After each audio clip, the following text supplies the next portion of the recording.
right. I am really excited, very happy to be here with you this Sunday morning. I was talking to Tom earlier in the week, and we were talking. He said it's been great to have some guest speakers in during the month of July, and he said, I'm really looking forward to Sunday because it will be a change to have. And he paused. And I realized he'd started a sentence that he wasn't sure how to complete. Because what he wanted to say and was going to say was, it'll be a change to have an older preacher.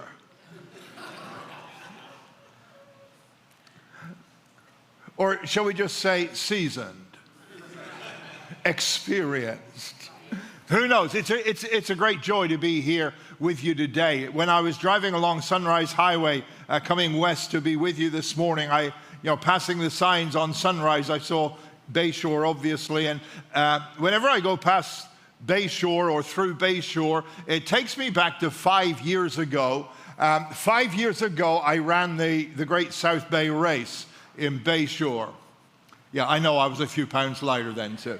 All right, so I ran. So that's a half marathon that I did. First time I'd ever attempted a half marathon.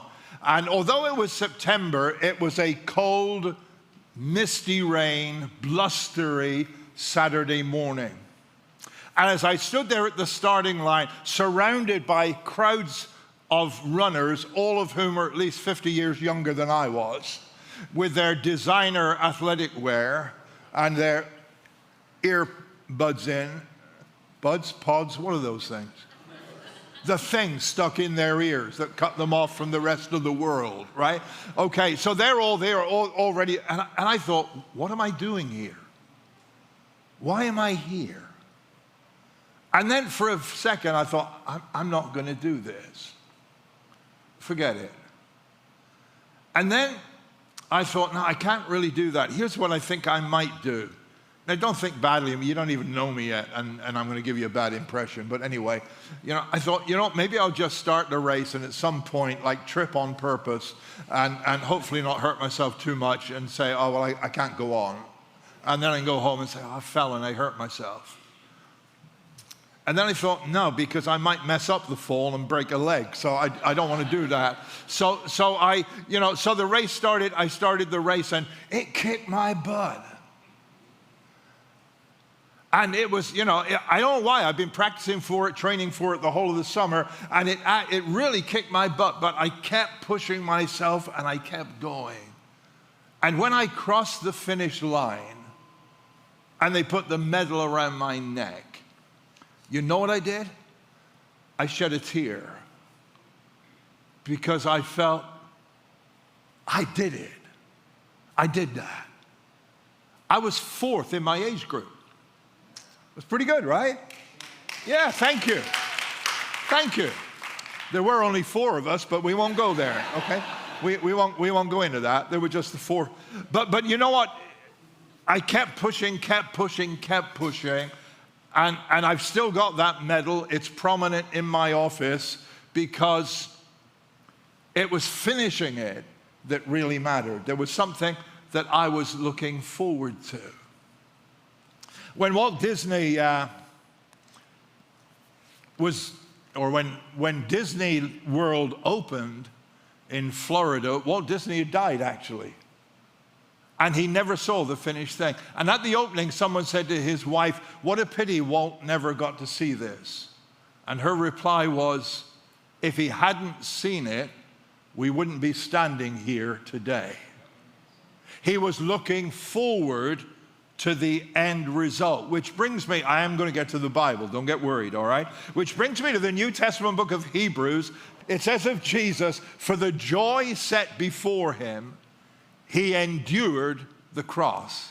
When Jesus went to the cross and died in such an incredibly awful way, he did it with the view of an end result, which is described as the joy. You want to know what the end result was? It's in Ephesians chapter 5 and verse 25, which says this. That does say husbands love your wives to start with, but that's not where I'm going. It says Christ loved the church and gave himself up for her. The joy that was before Jesus when he went to Calvary was he looked down through the course of history. He looked a number of years ahead, and Christ saw the church, and the church was what made it all worthwhile. Jesus died because he loved the church. As Lou said earlier, I've been pastoring over 50 years. Actually, today is the first Sunday of my 53rd year of pastoring. So I'm really happy to, glad to meet some new folks and glad to just encourage you and to tell you this. I either wasted my entire life or I invested in something I believe in passionately. And my take is I've invested in something I believe in passionately because I love the church. Christ loved the church. And my encouragement to you this Sunday morning is simply love your church. Love your church. Jesus died so we could be part of his family here on earth, not just so that we get a place preserved for us in heaven. Christ died so that we would be able to enjoy what we're enjoying this Sunday morning. And I'm not just talking about a Sunday morning service. I'm talking about belonging to a community. We all know church isn't a place you go to. It's a family you belong to. It's a vision you buy into. It's a purpose that you aspire to. That's what church really is. And I want to encourage you along three particular lines this morning. Number one, love your church community. Love your church community. Now, some of you who've been around church circles for years will be aware of this. Others of you might not. The word church that we use actually is a single English word that we use to translate two words from the Greek language. The first word is ecclesia, and ecclesia basically means the called out ones. It's any group of people. So church is a group of people who have unique things in common that identify them. The second, the English word church, is derived from a word kuriakos, which means belonging to the Lord, and was used to refer to the building. That's why you get the purists who will keep you straight now and again if you dare to say, I'm going to church. And they'll tell you, the church is the people, not the building. You met them? Please don't be them. Because they're both true. They're both right. The same word is used. Church, and it means two different things. And we all know the church is the people. Good grief, you are the poster child for that. Who on earth starts a new church and 2 months later shuts down for a year? You don't read that, Lou, in any church planting handbooks. You know that, don't you, right? Nobody recommends that. But the fact is there was already a group of people who were committed to one another and to a vision, and that's why you're still here today, right? Lord, if any church illustrates the church is the people and not so much the building, you do. And we've been pretty good along that line too. For the first 15 years of Genesis Church, we didn't have a building of our own. We rented space on a Sunday morning to do our services. We were in 13 different places in 15 years. How about that? We used to say only intelligent people come to our church because you've got to be able to find us. We were all over the place. We did spend 10 years in movie theaters, but we were all over the place. But the reality is this, the church is the people. It is the community. But let's tell the truth, the building really helps too, right? But church is the community. Love your church community. That's the key word. Jesus said this in John's Gospel, chapter 13 and verse 35. He said, "This is how everyone will recognize that you are my disciples, when they see the love you have for each other." The thing that would make them stand out was the relationships they had, the love they had for each other. Let's face it, outside of this place this morning, some of us have got family members that are a drain on us, relationships that are difficult, more bills than we have income, habits and addictions that keep haunting us, prayers that haven't received answers, discouragements in multiple areas. And the fact is this, the problems can be overwhelming. So much so that sometimes we begin to think, what's wrong with me? And where did I go wrong? And why doesn't God seem to be helping me out at all? And that's why we need community. We need to know that others go through struggles too. You know, sometimes it's good to talk to somebody else and start to unburden yourself. And then they say, you think your life sucks? Let me tell you about mine. To do life together. Colossians 3, verse 16. Let the word of Christ, the message, have the run of the house. Give it plenty of room in your lives. Instruct and direct one another using good common sense. When the word of Christ is in us, we can help others, guide others, instruct others. Now, I'm a totally Bible-based preacher, but what I'm going to say now, there's the chance that some of you might misunderstand, but that has happened to me before, so I'll be able to deal with it. But here's what I'm going to tell you. It's good for us to learn the deep truths of the Bible. But a lot of us already know plenty of the Bible that we're not really doing anyway. Jesus never said, a new commandment I give you, that you learn as much scripture as you possibly can. He said, a new commandment I give you, that you love one another as I have loved you. Love your church. Love your church. Community is the heart of the church. And part of loving your church is to show up for one another. It's to be there for one another and not just when you feel great. There's a great story in the Old Testament book of 1 Kings. 1 Kings chapter 18 about a guy by the name of Elijah who was a prophet from God, and kind of the nation was overrun by idolatry and the worship of an idol called Baal. And Elijah in the end, like, he invites all the prophets of Baal to come, and they're going to have a contest to see whose God is the best and whose God is the strongest. And some of you will know this story. So they set up an altar, one altar to Baal with his prophets. Elijah sets up an altar for God. And the conclusion is, we'll pray to our God, and the God who answers by fire and sends fire is the real God. And Baal's prophets all prayed and shouted to him, and nothing happened. And then Elijah just uttered a few words, and fire came down from heaven and consumed the whole of the sacrifice. And they established there that his God was indeed God. And then Elijah's followers set out to kill all Baal's prophets. Don't ask me about it, I'm just telling you what's in the book, okay? That's what they did. They killed all Baal's prophets. And then the queen, Jezebel, charming name, Queen Jezebel said, you know what, because he's done this, he'll be dead within 24 hours. And Elijah got scared, and he ran away, and he went off into the middle of nowhere.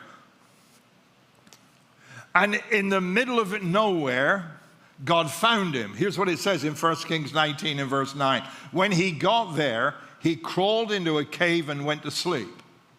Then the word of God came to him. So, Elijah, what are you doing here?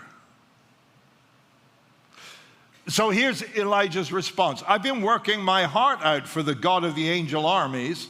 The people of Israel have abandoned your covenant, destroyed the places of worship, and murdered your prophets. I'm the only one left, and now they're trying to kill me.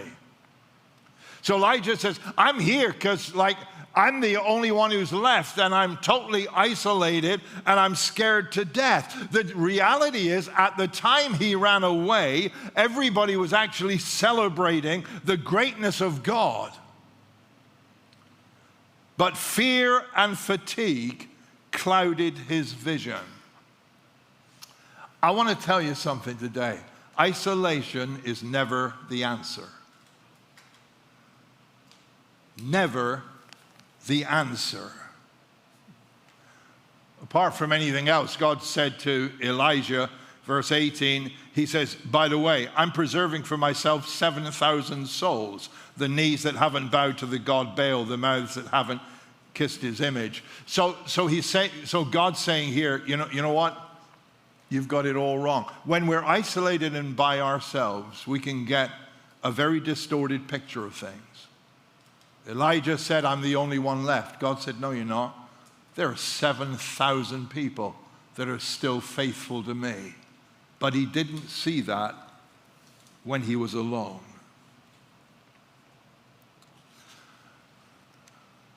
There's a verse in the New Testament that talks about don't give up meeting together. And that's not just talking about missing church, though that's a part of it. It's about don't isolate yourselves. God made us for community. God has created this community. That verse goes on and says, but encourage each other. That suggests to me it's not just about us, but the fact is our involvement in church is not just because here's somewhere where I get what I need, but the fact is every single one of you has got something that you bring to the table that you give. Now you may be sitting here today and say, I don't see what there is. I'm not particularly involved in anything, and I don't really know that many people here maybe. Or you may say, I said hello to the nice folks at the door, and that's about it. But you know what? You never know the impact of what you bring into the room has upon somebody else.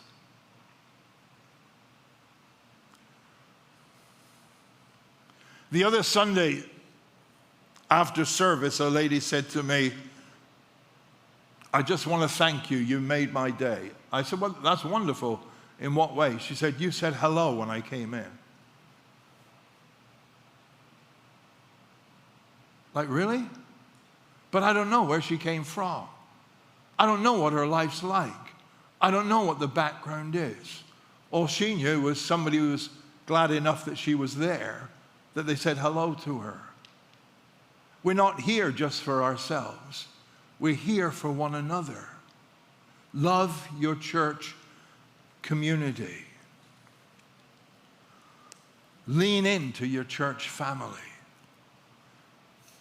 Make the effort to be connected for your sake and for the sake of everybody else who's part of this church community. And I'll just say this, because I'm a guest preacher, and if you don't like it, I won't be here next week. Lou will be up. But I'll just say this. Make it a habit to be in church. Okay? Now, you know what old people do? They talk about days gone by, right? Because let's face it, there's more of my life behind me than there is ahead of me, right? But when I started pastoring, basically, if someone was not in a service on a Sunday, it was because they were on vacation or they were sick. That was it.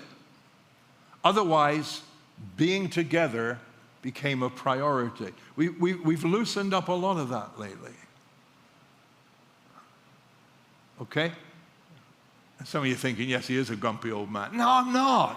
No, I'm not. I'm saying this is so precious, it needs to be a priority. And church community is such a wonderful thing to have that it needs to be, you know, a main part of our lives and of our weeks. And I want to say, if you're watching online today, I'm glad you're with us. But if you could have been here in person, you know what? Stop it.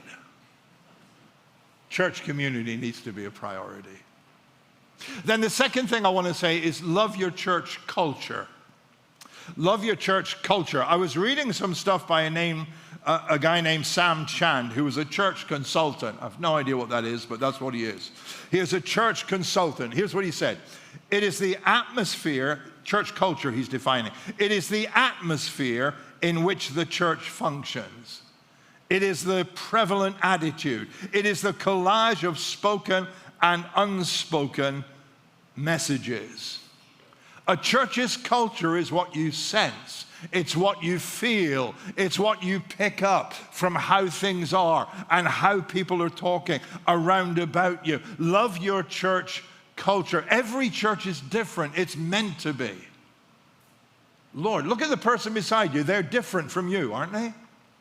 I mean, I know it would be a better world if they were the same as you, but they're different from you. Every church is absolutely different. Every church is uniquely shaped. And one of the wonderful things about churches that are relatively new is when you start a new church, you have an incredible opportunity to discover your own shape. We moved house 2 years ago. We were back to my wife and I, and we didn't need the size of a house that we were living in, although basically she said she didn't want to clean the size of the house we're living in. I don't understand that because I'm a man. And I said, I know we've got 4 bedrooms that are unused, just close the doors and forget they're there. And she said, no, they still need cleaning. It's like, what the heck? Nobody's in it. Anyway, they've got to be done. Beds have got to be made. Because, I didn't understand it. So we moved. So if you try, we lived in that house for 27 years. And to try downsizing from 4 beds and a totally finished basement and to downsize to a 2-bedroom ranch. Look, that can be a source of conflict. Trust me. I'm like, let's toss everything out. She's like, we can't let go of that. We can't let go. Where are you going to put it? I don't know. I'll find a place. I'll find a place. But we did get rid of a lot of stuff. We didn't set up our new house exactly the same as the old house. We got some new furniture. We got some new rugs. And in the end of the day, it looks totally different because we had a blank canvas to work with. And when you start a new church, you don't just take a bit from here and a bit from here and a bit from there, although people will offer you their ideas.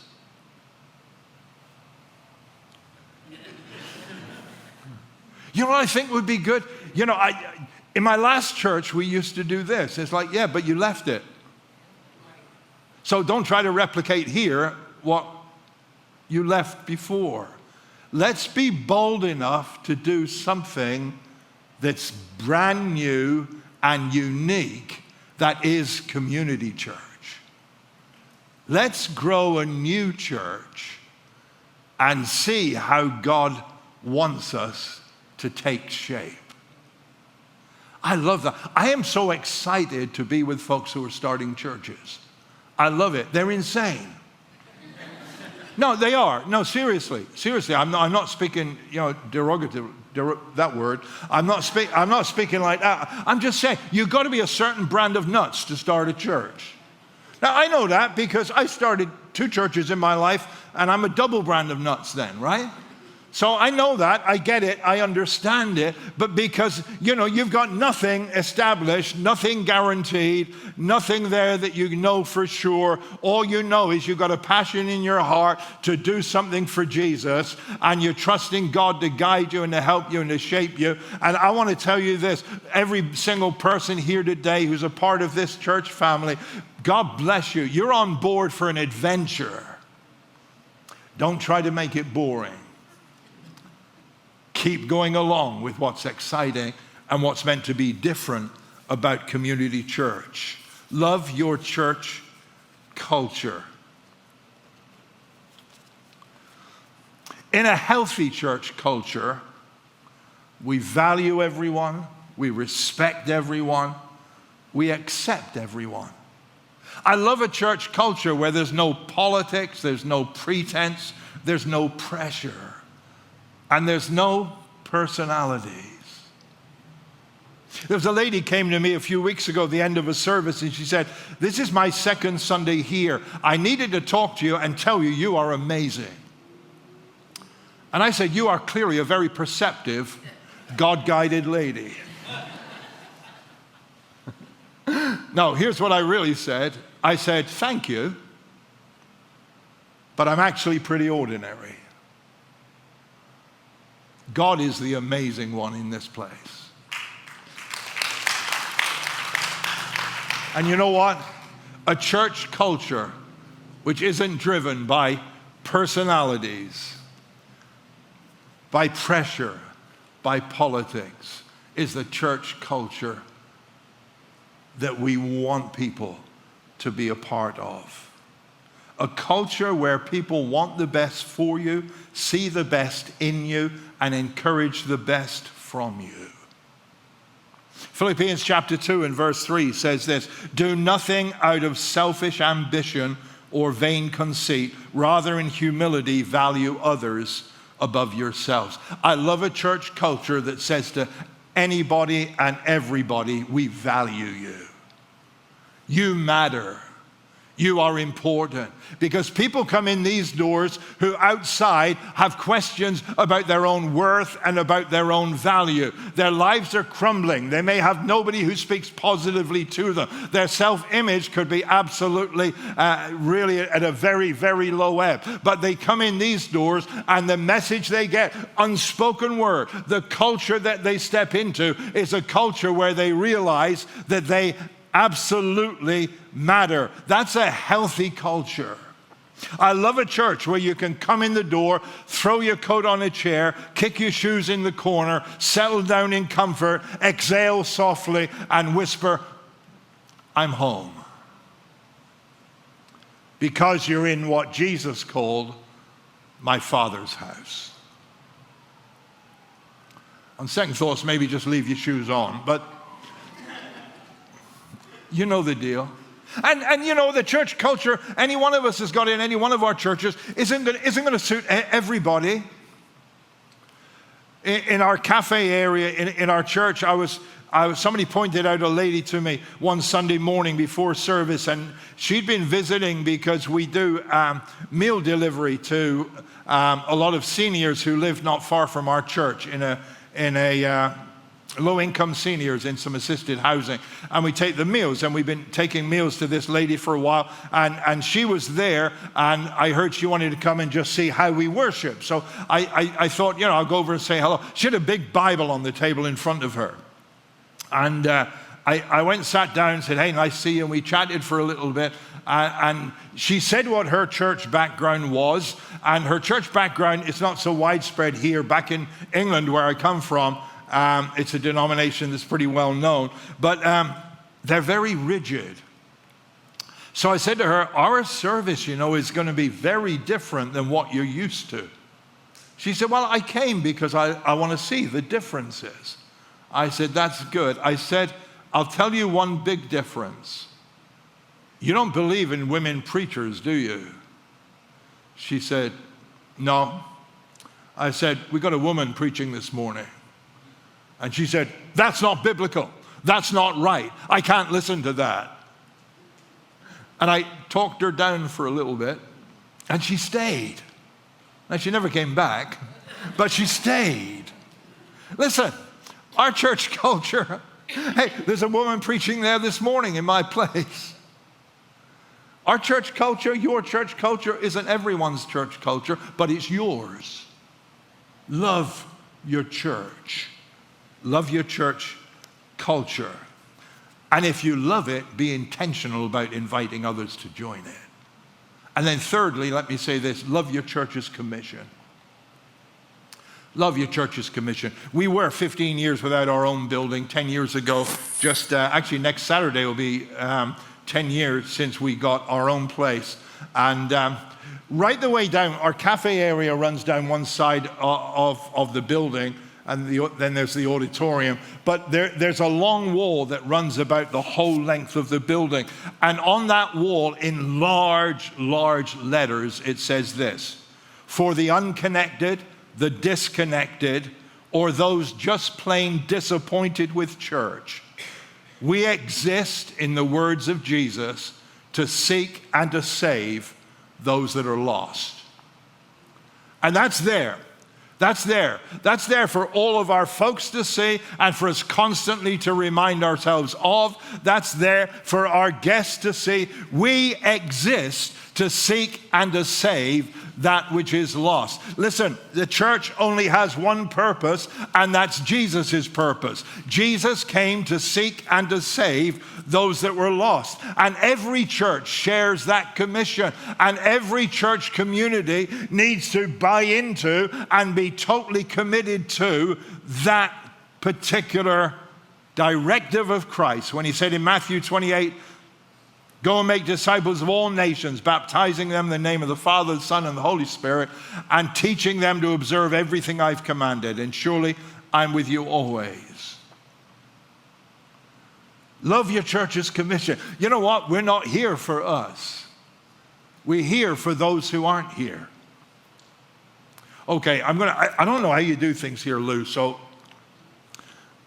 feel free to tell me afterwards if I upset you here. But, all right, do me a favor. If I say something you really agree with just now, say amen. Is that all right? Okay, I know hey, the early service takes a while, right? It's like, but here we are, right? Right? We are not here today for us. We are here today for those who are not here. Amen. We good with that? Are you good with that? You know, the purpose of church is to reach the lost. Every church will tell you they want to reach the lost, but most churches aren't geared up to do it. This church is. And we must never lose sight of the commission that we have as a church, and love the church. Love the church. Not settle into a round of activities that keep believers happy, but rather be a group of Christians that are constantly motivated, encouraged, equipped, and built up, so that when we go out of this place, we can be an effective witness for Jesus in our world, and we can be part of people being influenced to come to faith in Jesus Christ. That's what it's really all about. That is our commission. Jesus said to his disciples in Matthew 10, heal the sick, raise the dead, cleanse those who have leprosy, drive out demons. And here we go. Freely you have received, freely give. Freely you have received, freely give. Christ loved the church, and he gave himself for it. Christ loved the church and gave himself for it. I love the church. My life has been the church. And I want to encourage you today.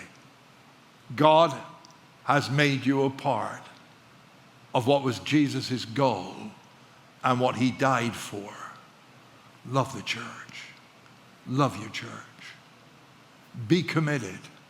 Be a part of it. Be involved. Love the community. Love the culture. Love the commission of the church. And together in this community and out from this community, let the message of hope impact lives for eternity.